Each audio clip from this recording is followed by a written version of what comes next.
It appears as though South Korea is turning down the F-35. In a story out of national interest, sorry, Lockheed Martin, South Korea doesn't want the F-35B fighter jet after all. South Korea's new drone mothership will serve as a command platform for amphibious operations, precision strike against high-value targets, and even humanitarian support operations. Scrolling down a little bit here, South Korea is pursuing a revolution in military affairs. A number of nations are pursuing this exact same path. We're going to get into that a little bit later in this and just kind of go through a few examples of this path being followed by many nations. Rather than simply being a miniature aircraft carrier, the South Koreans are turning into the ongoing revolution in military affairs that the Americans are only tepidly embracing. The new UAV command ship will be both a drone carrier as well as the mothership, the command ship, not unlike the Trade Federation's donut-shaped starship in Star Wars Episode 1, The Phantom Menace, for those drone swarms. Furthermore, South Korea's new drone mothership will serve as a command platform for amphibious operations, precision strikes against high-value targets, and even humanitarian operations. All in all, this is a brilliant move by the South Koreans, who must be watching the way conventional NATO weapon systems have underperformed in the ongoing Ukraine war, or the way that conventional Western tactics and technology have simply not lived up to their hype in either ongoing Mideast conflict or recently paused Indo-Pakistani conflagration. More importantly, Seoul has made significant changes to which vendors will have say in the construction of the systems involved in the massive maritime project. As part of the increasing push towards indigenization of South Korea's defense project, South Korea's defense sector is looking to Hyundai Heavy Industries, South Korea's mammoth shipbuilding conglomerate, to bear the brunt of the workload. Don't get too excited, though. The ship is not even expected to undergo construction until the latter half of the 2030s. One would hope, given how significant the threat from the North Korean military has become to its southern neighbor, that Seoul can get his project together sooner. And the aircraft carrier from South Korea has been something they've talked about for a number of years. But again, this isn't a revolution in naval warfare, and that's probably also not the only reason they decided to pass on the F-35 program. The other reason they probably decided to pass on the F-35 program is quite simple. It's this. This is the South Korean indigenous-made KF-21 4.5 generation fighter. That's what they advertise it as. It has external weapons points, which is what 4.5 pretty much is at this point. However, it is entering full production. This is a story how Korea is expected to have its first 20 aircraft delivered by Korea Aerospace Industries by 2026. This article also goes into some of the different state-of-the-art structural assembly processes that Korea Aerospace is using in construction of the Boramae.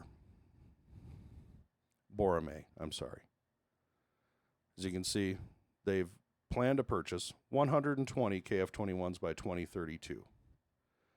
I think that number is probably just going to increase as the variants of this aircraft change. And this aircraft is going to evolve. It's very much going to evolve. This is another article. 3 variants of the KF-21 Boramae fighter are planned. This talks about the first one. More interestingly is this one.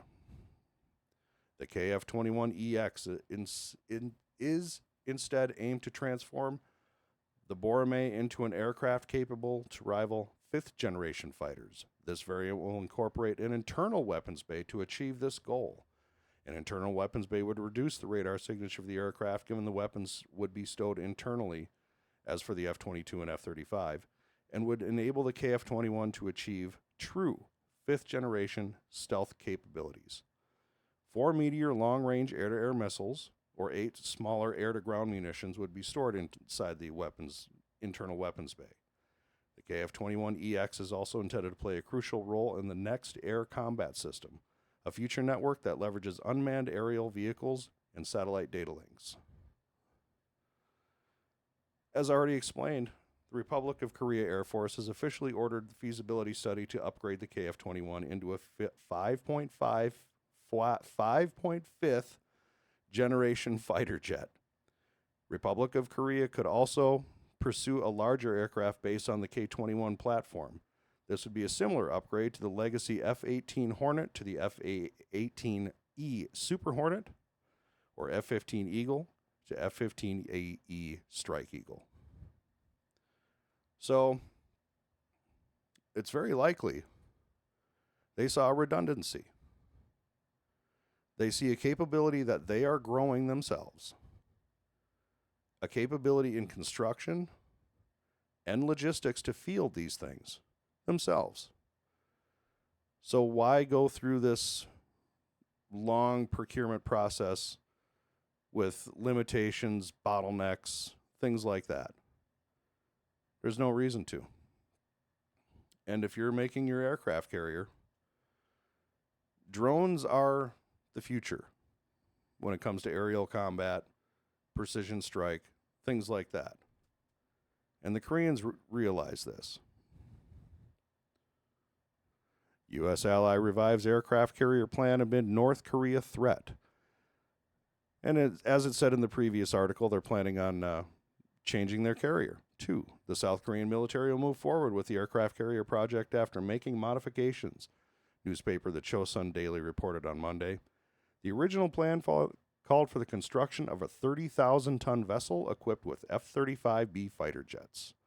Under the revised project, the proposed aircraft carrier will be transformed into a multifunctional unmanned combat force command ship capable of carrying dozens of drones for a range of missions including combat, self-detonation, surveillance, and reconnaissance. And drone carriers, it is a revolution in arms. It's one that the Chinese have done. This is an article from January 15th. Chinese officer confirms drone carrier role for world's largest amphibious assault ship. A senior officer with China's People's Liberation Army Navy has confirmed its newest, largest amphibious will be equipped to operate with drones, and said that the service is pivoting to take advantage of a new generation of unmanned combat systems. The captain and destroyer commander in the PLA Navy told State News CCTV last weekend that the drone systems are being rolled out across China's naval fleet. It's not just us destroyers. Aircraft carriers, the newly launched Type 76, the earlier Type 75, and other vessels are all and will be involved, he said in his comments, first translated by SCMP. Uncrewed operations are an undeniable trend in modern warfare. They're absolutely a trend in modern warfare, an undeniable trend. This is the Turkish drone aircraft carrier. This was launched a few years ago. Turkey is one of the world's leaders in aerial drone combat vehicles. Their TB2s are notorious for the Nagorno-Karabakh War, their use in the Ukraine War. And they have been evolving. This is the TAI Anka 3. As you can see from this picture, it's essentially a flying wing.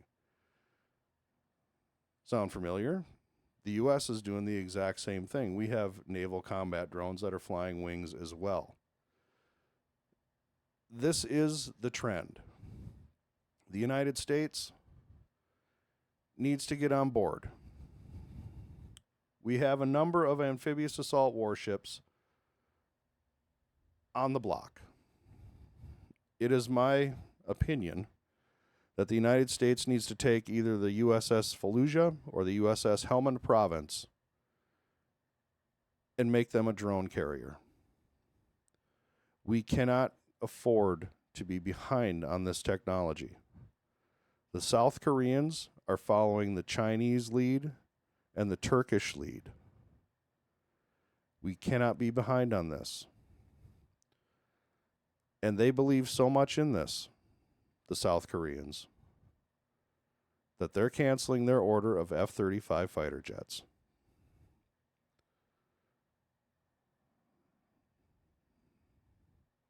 I think that speaks for itself.